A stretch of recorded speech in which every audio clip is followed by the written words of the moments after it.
piece of string.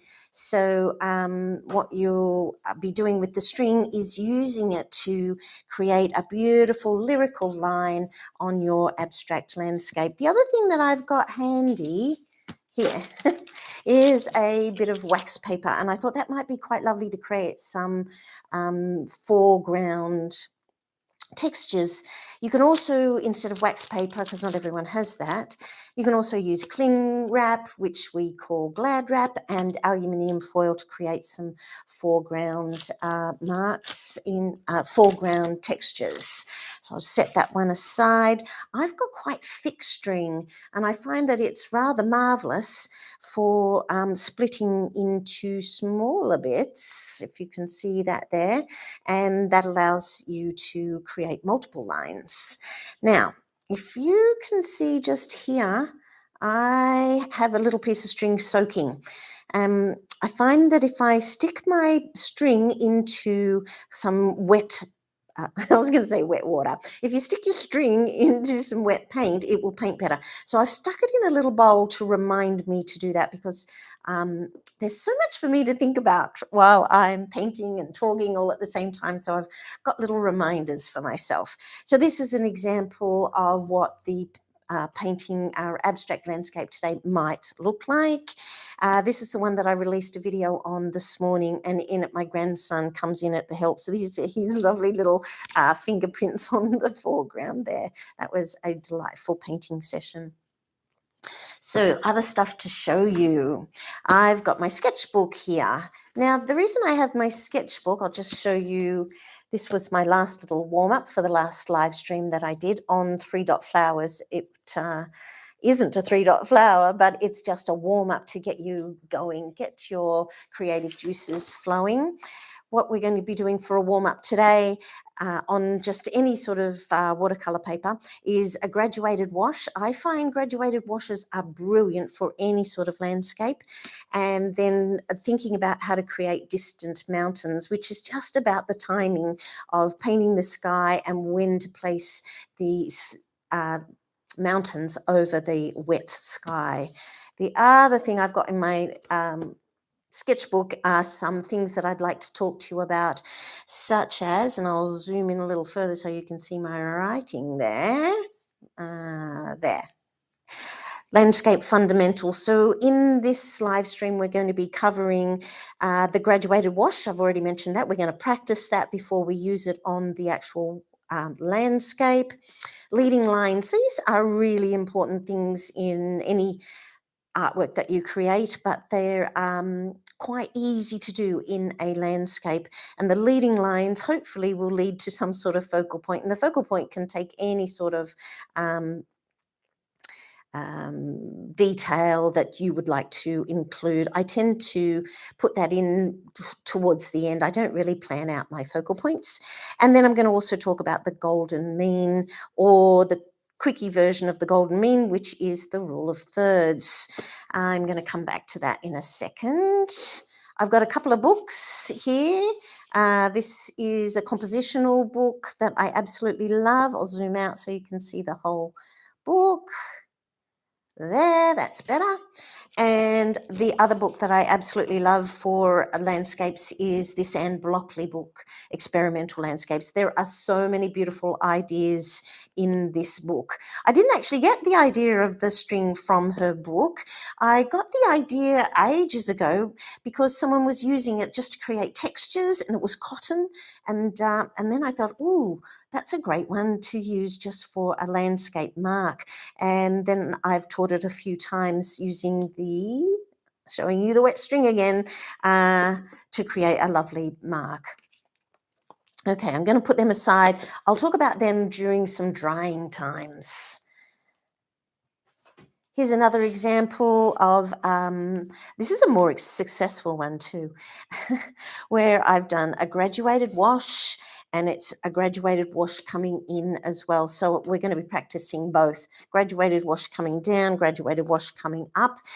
I don't really practice it that much on the bottom, but really what I'm after are darker tones leading to lighter tones, darker tones leading to lighter tones. These are landscape fundamentals. set that one aside. Here's another string landscape that I've done, but in this one I soaked the string in blue, in cobalt blue, and it made this incredibly beautiful mark. I'm totally aware that this is incredibly I don't know, obvious, but I really quite liked it. The other thing that I attempted on this painting was masking out a moon shape, and but I stuffed it up there. So that needs a correcting because the shape of that moon is very strange. Anyway, that happens all the time with paintings. Okay, next on the list of things to show you about using string is that you could, if you were creating a beautiful undersea painting, this one I've got with a seahorse, then you could use the string and the method we're going to use today to create some really beautiful pieces of seaweed. That would work very nicely. It's just a thought. The two last paintings to show you. This is the painting that we did together on the last live stream. This is the 3-dot flower method. And this video is also available if you want to go back and watch how to create flowers with the 3-dot method. This one is a classroom excerpt, but it's really shows quite nicely the method. And then this is the one we did with the live stream. Okay, I can set them aside. Oh, the last thing I've got upside down there. Oh, it's not the last thing, second last thing. This is the paper I'm going to be painting with. And in a moment, I'm just going to talk about the colours, and then we can get onto our lovely warm-up. The paper that I'm using today is Bao Hong. I absolutely love this paper. It's 300 GSM and rough textured. I love rough textured paper, so I use rough all the time. It's really easy to use and it gives you more textures, and I love that. Okay, I can set that one aside as well. Let's talk about the colours that I'm going to be using today. I've got 2 blues and 2 browns and a red. So the red I'm calling quinacridone magenta. It's a beautiful neutral red, wonderful to use. And burnt sienna, obviously that's a brown. The other brown, the other colour I'm calling a brown is quinacridone gold. Both of these are mixed colours, and therefore I use them sparingly, whereas the colours that sit on the outside of the wheel are pure colours, and you can use them as much as you want in any way that you want, and you will never get muddy colours by using any colour on the outside of the colour wheel. This is cerulean blue chromium, which is a more transparent version of cerulean blue. This is French ultramarine, and I've mentioned my 2 browns. The other thing about the reason why I lay it out on the colour wheel like this is because you can see that I've got a predominance of warms. If I use masses of these warms, I will end up with a really warm painting. If I use a predominance of these cool colours, and the magenta is supposedly in the middle, as in neither warm nor cool, but if I go for a predominance of these colours, I will get a more cool painting. So what I'm likely to do is use these colours mostly in the sky and use these colours mostly in the foreground. Warm colours for the foreground and cool colours for the sky. And I think that helps pull your landscape together. Okay, I can set these colours aside. That was my colour wheel. I'm going to go back to this one. We're going to start with a graduated wash. This is a nice way to get your creative juices flowing. Practice. I'm just taking the lid off my palette. I'm going to zoom out so you can see my palette, and yeah, that's pretty good. You can see most of my palette, can't you? So if I go that way, yeah, how's that? Lovely. All right. Let's do the graduated. I've got 2 blues, as I mentioned. Worth writing down your colours if you love your the combinations that you come up with. So worth writing it down. because if you're like me later on, you'll be like, oh, what colour did I use? Okay, I've got ultramarine blue. French ultramarine blue is, believe it or not, cheaper than cerulean blue. So I'm going to do my little practice painting in French ultramarine blue, and it sits here. I know there's plenty in there, but I love fresh paint. And this is cerulean blue chromium, which now has a special spot on my color, on my palette. It's a Aquila palette. I've got a video on that too, in case you're interested in the palette, in this particular ceramic palette. Right, I'm starting off with black gold 311 size 2. Wet it generously, grab some, stuck it in the wrong blue. Well, here is my ultramarine. I like to get it moving first. I find that I can ensure there are no lumps on my brush if I do it that way. A graduated wash, and I'm going to do it on an angle because that's how I'll be painting it on the real one. A graduated wash starts off dark, and then I'm going to wash it off, remove excess, and it gets lighter, lighter, lighter. Wash it off again, gets lighter, lighter, lighter. I'm going to bring it down and then do the opposite. Go back down to the bottom. Here's my lovely darker blue, and wash it off and come up and hit that cool blue. That's a graduated wash. It's a really quick, simple version of it. Dark down to light, dark up to light. I've got a really large excess amount of water there. So I'm going to suck it up with a dry brush. I could use a tissue, but a tissue is really a blunt instrument. So I'm just sucking it up with a dry brush instead, because that's a better way, I find, to control it. Now, the second warm-up is about creating distant mountains. So I'm going to create the same warm-up again. I've got the dark coming down, getting lighter, wash the blue off. Not completely this time, just wash it off gently. Coming down, now I'm getting lighter.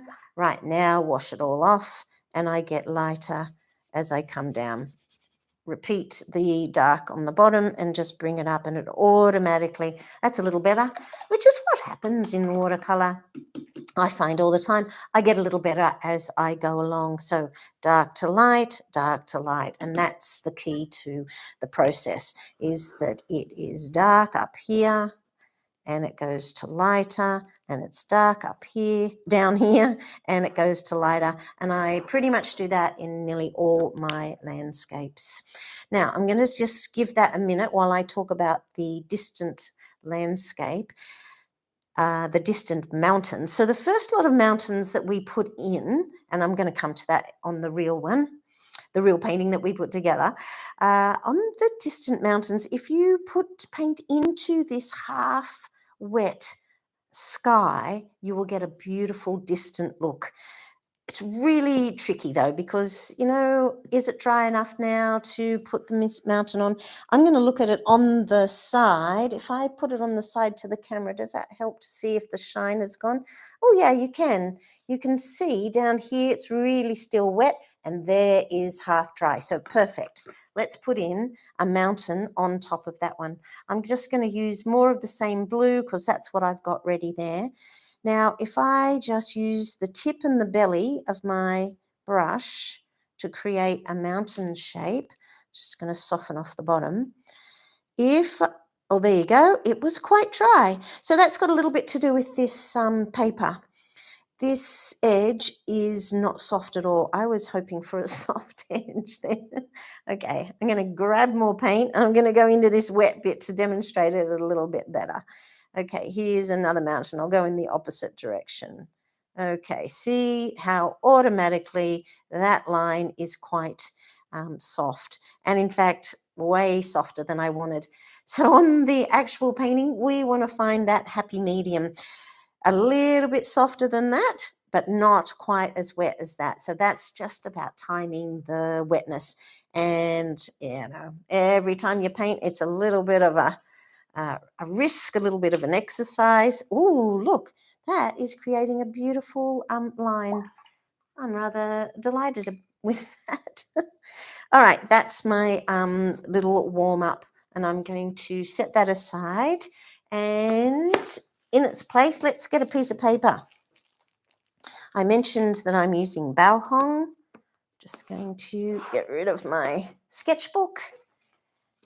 I'm going to be placing my piece of Bao on in a landscape format, but keep in mind that you can place the landscape on any edge, any orientation that you would like.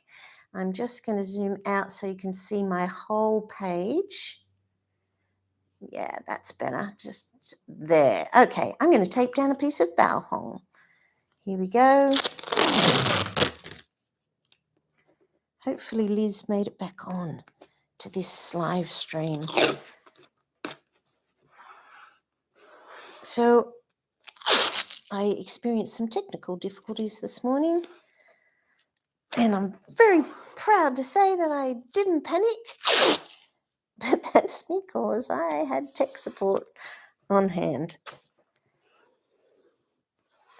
Even though I prepared, I practiced. Ugh, isn't life like that? It just likes to throw you curveballs and see how you respond. It's all about how you respond, isn't it?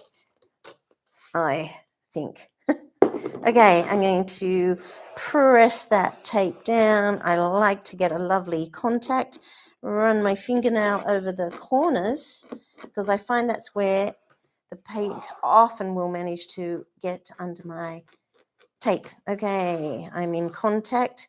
Right, grab your piece of string.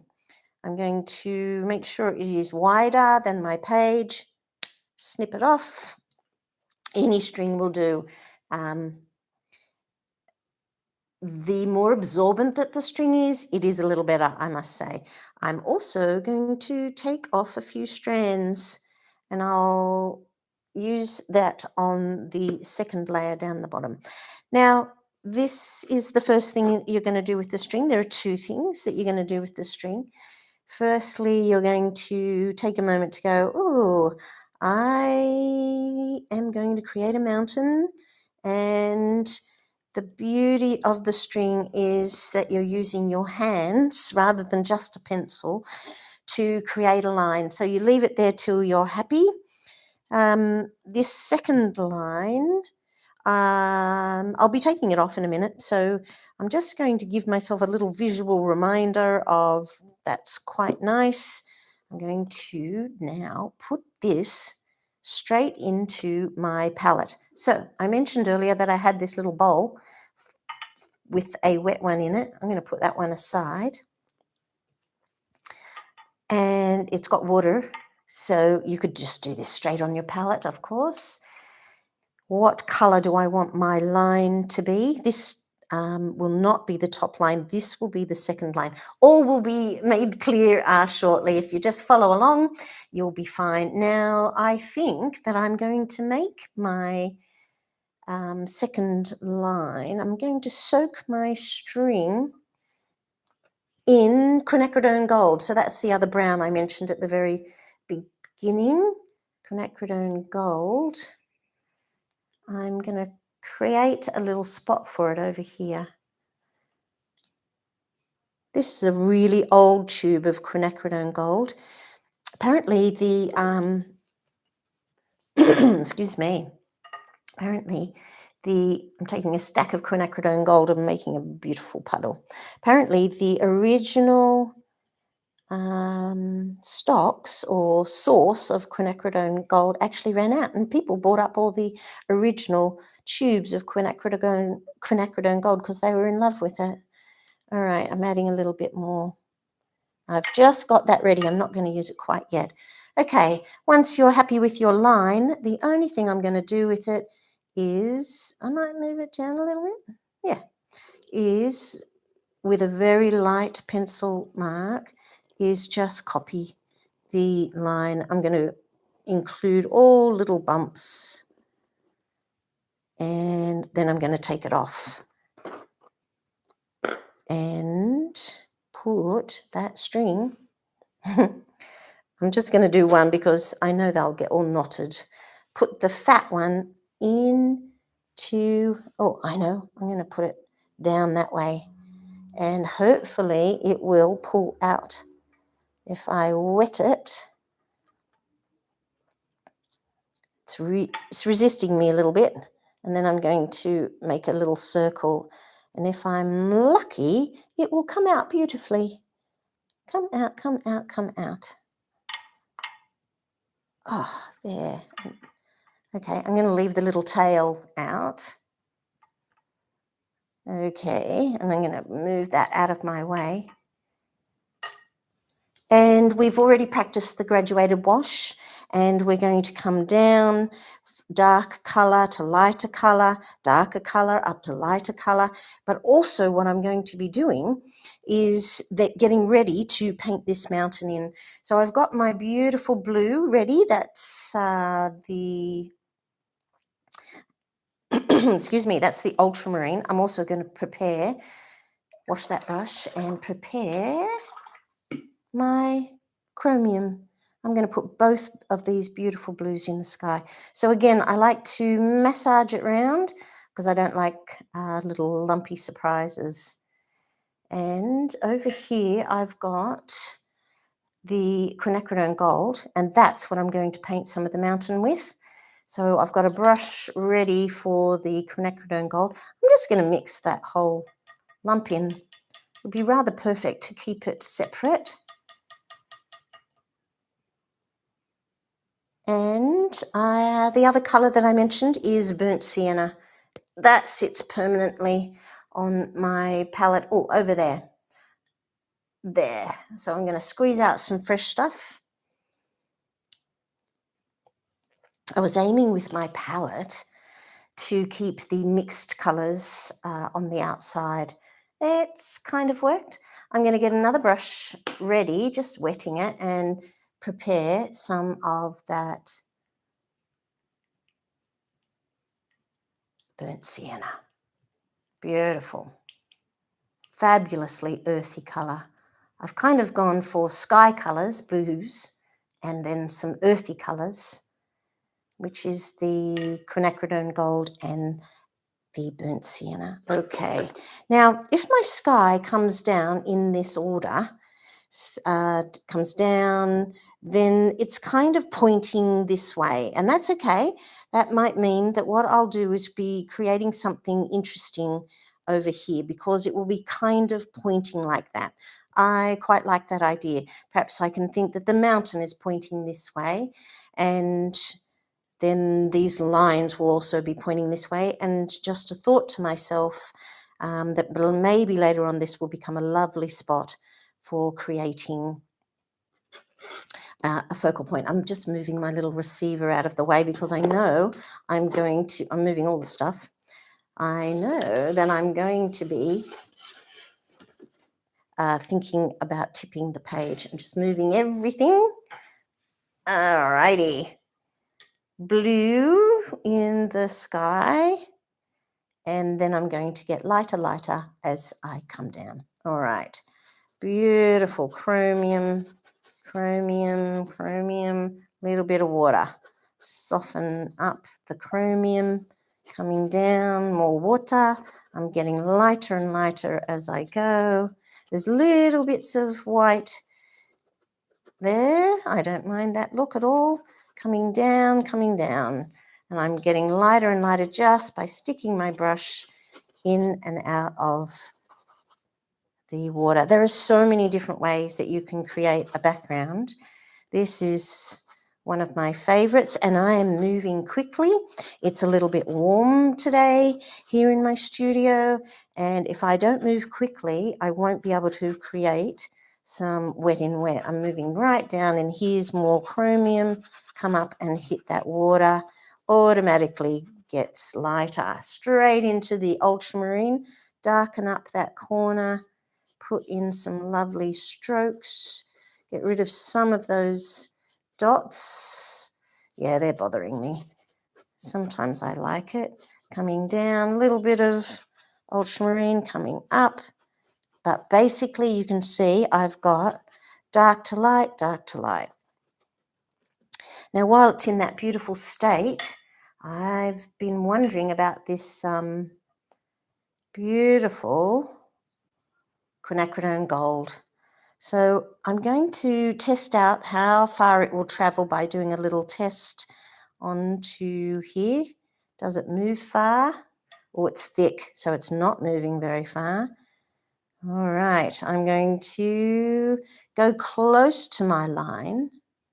My line, I know that's hard for you to see. Sorry about that, guys. I'm going to go close to the line. Won't matter if it travels a little further. I'm going to tip my board. Just show you the tipping. It's just automatically spreading that quinacridone gold. Okay. I'm after a really soft edge on this mountain. I'm planning for that mountain to be really distant. So I'm going to come down a little further and just move it again. Little bit of gravity. Love a bit of gravity. Just like making the watercolors do some work for you. Come down a little further. I'm just going to put in some lovely marks down here. And I'm going to grab my burnt sienna now. I'm gently going to put in some marks because I don't know how fast it will travel. I want this mountain to be closer to me and this mountain to be more distant. So the burnt sienna is a warmer version of my quinacridone gold. It's a warmer colour, I should say, not a warmer version. I'm just slowly taking my line up to that line there. So now I'm going to make the colour tip down. Just making the burnt sienna travel down. I'm painting and holding it on in the air. Just put in some little marks. Just some suggestions of landscape. Maybe some suggestions. I'm covering that blue too. And it's coming down. So the quinacridone gold over here is making a really beautiful green. I'm pretty happy with that. Okay, that's the start. Now, while it's in this beautiful state, it's time for the string. I'm going to remove it and hopefully create a beautiful mark. Oh, it's dripping everywhere, but that's all right. I'm going to put it there. You could move it around quite happily. I'm going to keep that. And I had a second piece of string, so I'm going to see if that will... no, I think I might stick it in the chromium just for fun. I'm just going to put some colour on it. It needs a little more moisture to work. I'm trying to hold it up because otherwise I know it'll turn into something knotty, so I'm just holding it up. Oh, I think while I'm playing over here, I'm going to add some ultramarine. Oh, yeah, now I'm going to add some burnt sienna to it as well, just to get a beautiful variation going. Okay, this one can go there, maybe? Already it's touching and doing beautiful things. Yeah, like that. It's not going to do anything over there, so I think I'll drag it over, make it do something there. That's better. It's a bit too similar, so I'm going to force this down to create a different shape. Don't want it to mimic what's there, so I'm just moving it around to... This one's looking a bit strange, isn't it? Just move that one a little bit. Want some interesting shapes. Right, that's good. So this edge is lovely and soft. In fact, it's just continuing to tip up into the sky. So I'm just going to take my tape and put it under so that it no longer continues upwards. If anything, it'll start to travel down. Just making that central. All right, so this is pretty good. This I now need to dry. The other thing that I talked about was wax paper. This is the moment, if it's lovely and wet, at which you could add a little wax paper. One of my students gave me some of these, if this is another way to buy wax paper, just in case you have a love of these French pastries called Ines Rosales. Don't laugh at my accent there. You can they come wrapped in this wax paper, and she totally gave me that tip. And in fact, she gave me a box full, which was lovely. So you can use that, but since I only need a little tiny bit, I'm going to just use a little tiny bit. This is where you would use, if you don't have wax paper, you could use Glad wrap, you could use that other aluminium foil. I'm touching so that it is completely in contact with my foreground there. It's nice and wet there. I might put a second bit. This one can be this way. All right. I'm going to put it that way because it's nice and wet. Anywhere where it's got a beautiful contact. And then I'm going to get some of that, get a bit more burnt sienna and put it under there because it's not quite wet enough. There, that's better. And then I'm going to get more of my quinacridone gold and put it under there. That's better.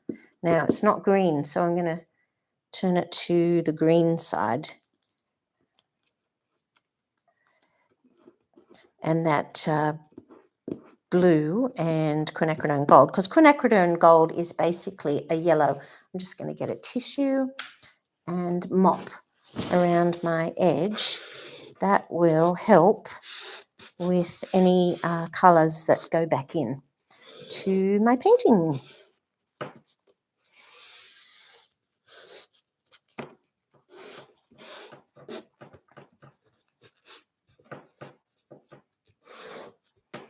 All right. So I've got some texture there and there. That's a bit too silly, isn't it? I've got equal space, texture. So I need to move that one that way or this one over there. But since I really like that, I'm going to move it over there. I don't want pattern-like textures. So I need now to just top that up. Colour under there. Oops, I used burnt sienna instead of, it doesn't matter. I'll get a bit more blue. This wax paper can take all of this treatment that I'm giving it. All right, that's better.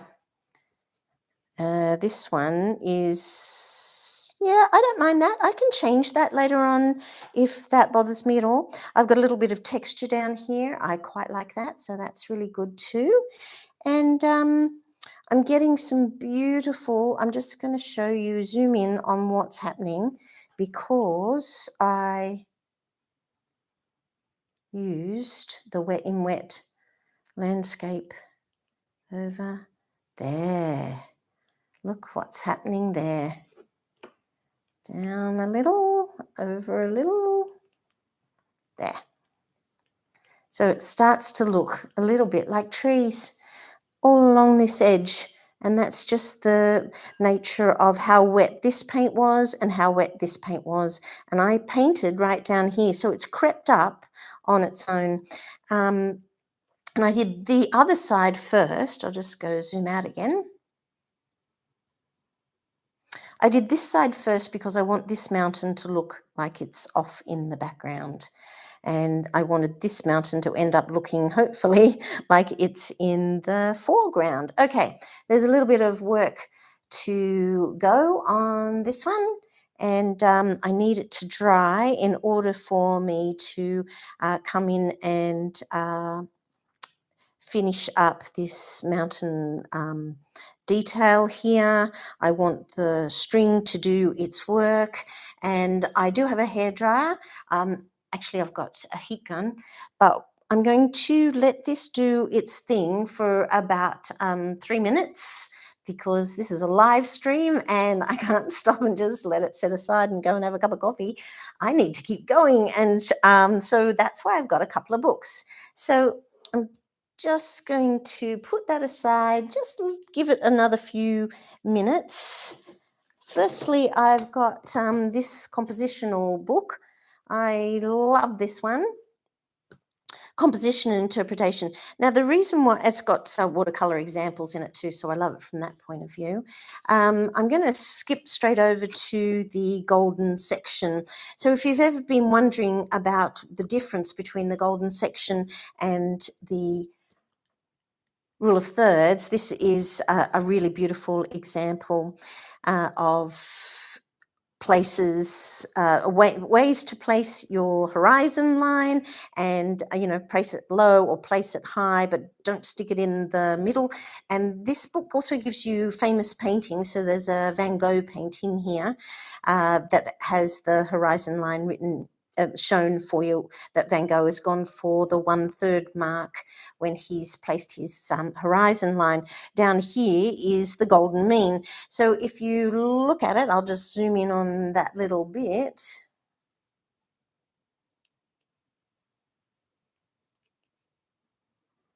There.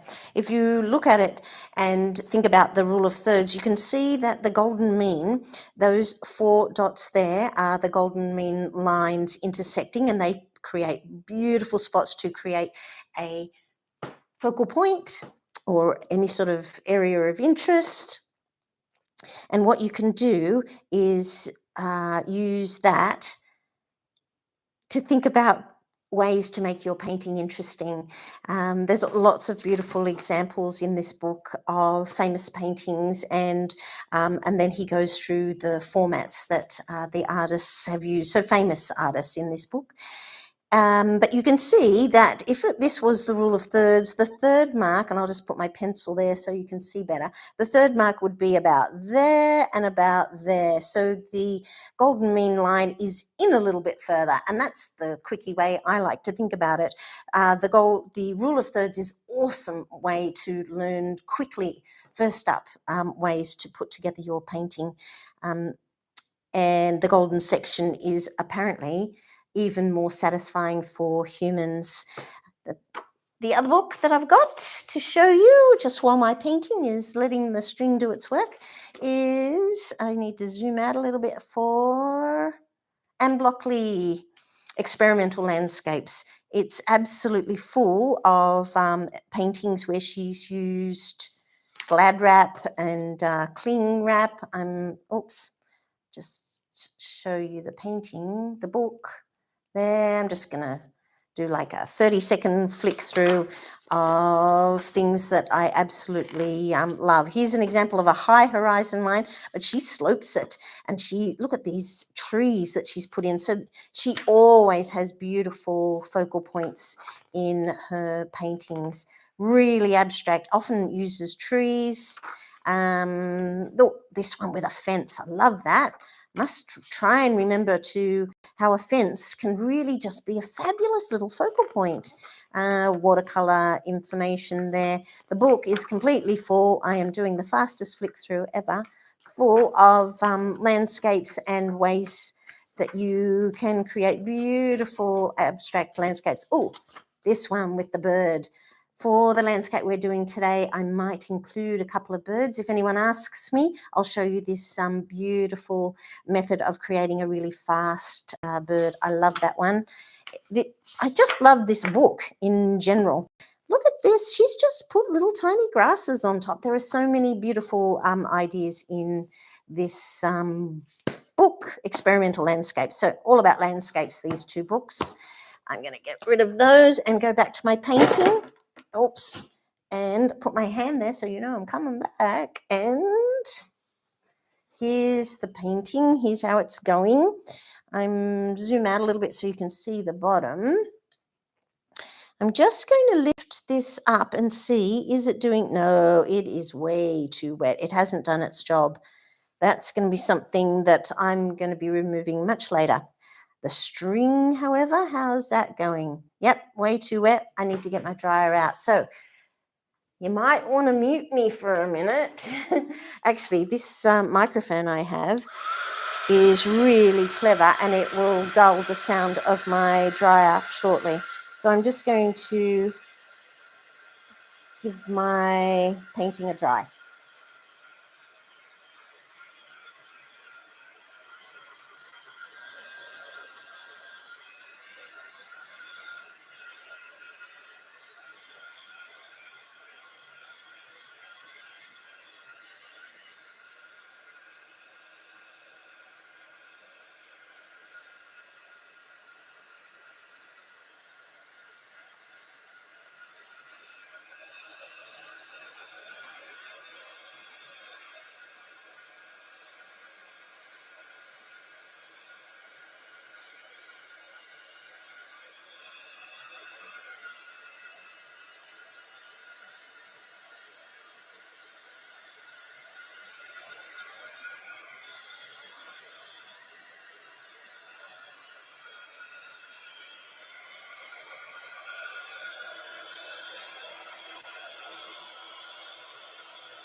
Okay, I'm just going to check it. How's it going?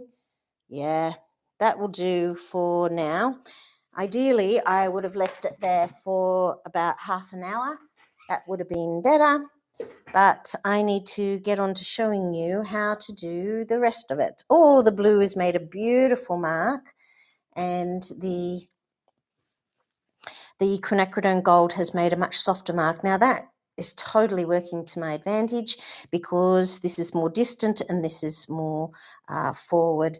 So what I'm going to do is grab some of my beautiful burnt sienna, mix it in with the ultramarine, and I'm going to start, I should start with that one. Well, right, back to water, I think. I'm going to soften the downside of that. See if I can. No, right, I need quinacridone gold in there just to make it look more like a mountain. And into that drop some of the mixture. That was burnt sienna and ultramarine. There we go. Bring that over a little bit. Okay, with a slightly more damp version, I'm going to bring this line down and join it up with this mountain. Just water. I dried all of this, so I should be able to just softly blend it over to nothing. I'm going to put in a little bit more of that beautiful colour.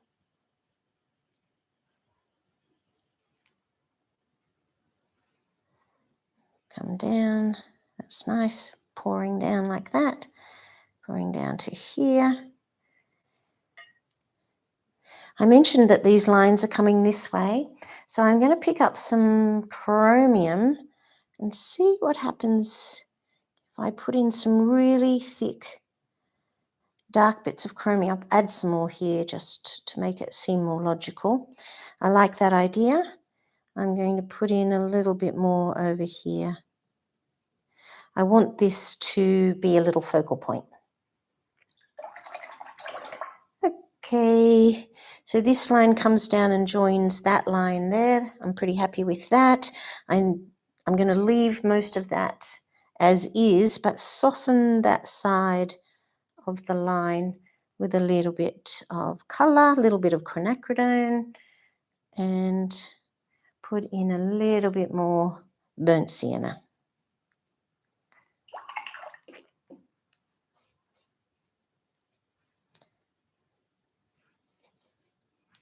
And then I've got this beautiful blue line that's creating a mountainside for me. I'm going to get more of the burnt sienna and perhaps this one. This one could come this way. This one comes this way. I'm just going to enhance that line. And then should this one come this way or that one? Yeah, I think this should come this way. So I'm going to bring this line down and it can go over these rocky kind of outcrops that, well, they might look like rocky outcrops, mightn't they? We'll see. I love the idea that I mightn't know until to the end of the painting. I want to try and watch my tones at this point. I need these tones here. I'm just adding pure colour. I need these tones to be darker and then lighter in order for it to look like a landscape. I'm going to bring that down there. Go back into the pure burnt sienna. Okay. So I'm going to leave these on and take them off, and I'll just put a photo on Instagram of how it turned out. And this line, I can actually see the pencil line. So I don't really want to. I'm going to attempt with some of this really loose, I said, really soft quinacridone gold. I'm going to enhance that line because I don't like seeing pencil lines in watercolour. It just always bothers me. Anyway, I've got the tone right. Ideally, you wouldn't paint the line in, but it's nice and soft and some of the colour goes softly off into the mountain. And I've created interest in the foreground. Is this blue reading a little bit odd? Because what might be more logical, and this is pure paint again, is for it to be brown. So I've picked up pure burnt sienna to just create little bits of interest there. Now I'm using the point of my brush to suggest that there are some tree shapes on the mountainside. And I can see that they're looking a bit disjointed, aren't they? So I'm just going to blend them a little bit more. Getting some beautiful textures. I'm going to leave this line there. I was really surprised on the painting I showed you at the beginning at how the line I thought was rather interesting. I'll just see whether or not I can take this off. No, it's still way too wet. It's going to need another hour before it can come off. Thank you to those people who've given me a like. I really appreciate it. Helps make other people think that the video is worth watching. I really appreciate if you turned up today. I'm not going to sign this one for now because the whole thing is very wet and I won't decide about where my signature goes until these ones have been removed, and that won't be for a while. But I did cover the basics of how to put together a landscape, and I really appreciate you dropping in and giving me a thumbs up. It really helps. It encourages me to do it again because these things are all free, and I really appreciate your support. So thanks, guys. Thanks for dropping in, and I'll do another live stream next week, and I'll chat to you then. Bye, guys.